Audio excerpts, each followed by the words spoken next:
Hi everybody, this video is going to explain how to complete the notes on the population range data. This is going to review some of the key ideas in how biologists use information on the range. You've collected data on the range of a species in your site. And we're going to look at some range data from bigger sites, right? Like sites that are the size of the state of Minnesota or an island or something like that. And we're going to consider how biologists would use that information. We're going to do the same thing for the other things that we collect data on, like total population and things like that. So this is practice for an assessment. There'll be an assessment where you'll get different pieces of range data, and you'll be asked to reflect on and think about how to use them, and this video is going to teach you how to do that. So you've learned how to collect range and density information in the field. Wildlife biologists use this information to look for patterns in living things. And below is some information on how that we can use that. Now the density data is only if you've already done your field experience number 4 with the meter square, but you can do this without having done that. So we see a map here, and we see some different colors on the map. We have a little legend here that explains what those mean, or a figure description, or key. Yeah, there's a lot of different words for it, right? But we see that the dark orange is labeled as 1979, the tan is 1989, light blue is 1998 through 2008, and so on. And what this is this is a map of the range of wolves in the state of Minnesota at different time periods. So we see there's been some changes. And that makes sense because starting in 1979, wolves became protected under the Endangered Species Act. And before that, it was legal to kill them. And for a long time, although not really in the 70s, but before that, there was actually a bounty on them. So if you brought in the ears, actually, of a wolf that you had killed, you would be paid a certain amount of money from the state for having taken out an animal that was considered to be a nuisance. But then they protected them because actually this part of Minnesota, this orange part, was the last place in all of the United States of America, except for Alaska, that still had wild wolves. So you want to go to the wildest place, the most remote place for wildlife in the United States, it's actually in northern Minnesota. We tend to think of it as being like somewhere out west, where, like Montana or some big space like that. Nope, it is right here in northern Minnesota. So they protected them, and then they tracked what happened to the population. So I'd like you to write 3 to 4 sentences about what you can say about the range of wolves in Minnesota based on this map. What's happened to it over time? When were there bigger changes? When were there smaller changes? That kind of thing. Just 3 to 4 sentences describing all the different things you can notice between 1979 and 2018. So you will pause the video right now and write those notes. Okay, so welcome back. You should have something filled into this section right now. 3 to 4 sentences, complete sentences. So this will look like a little paragraph. You can't do this with just one sentence.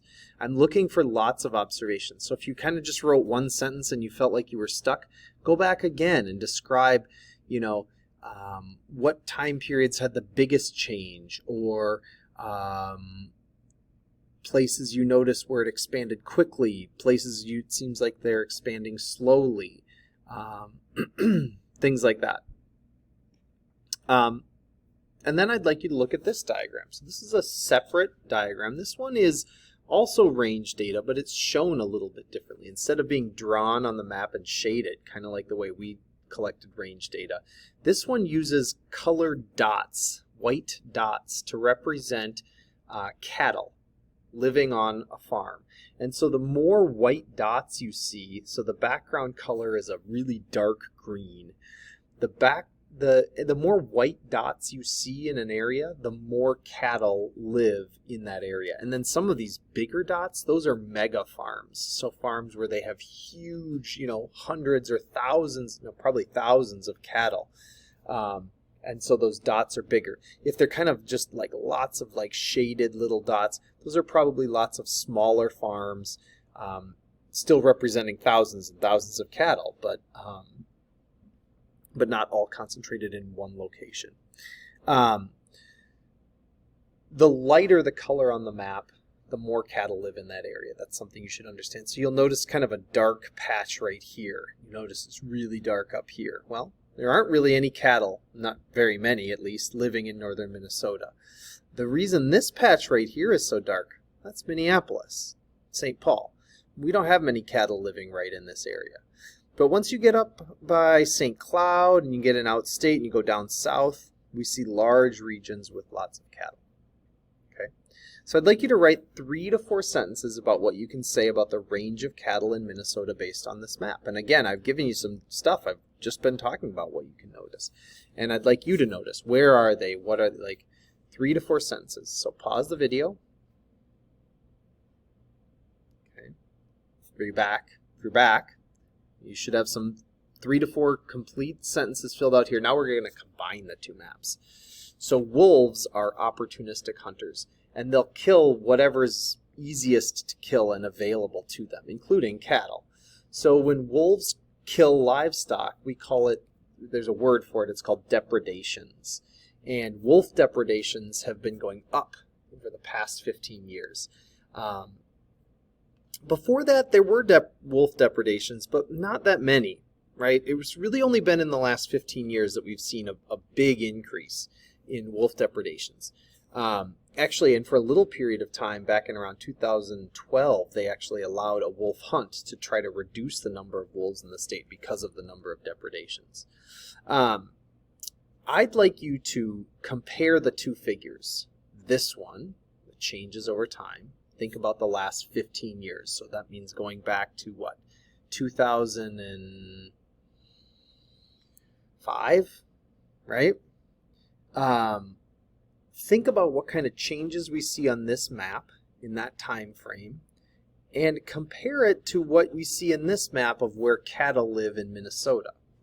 And I'd like you to consider 2 things. First, explain, meaning you're going to write a couple sentences to explain why you believe depredations are going up based on those figures. Okay? And then you're going to make a separate statement about why you think depredations have really only been going up for the past 15 years. Why not before that? I'm looking for you to talk about these 2 figures in your answers to each of those. All right? Let me know if you have questions.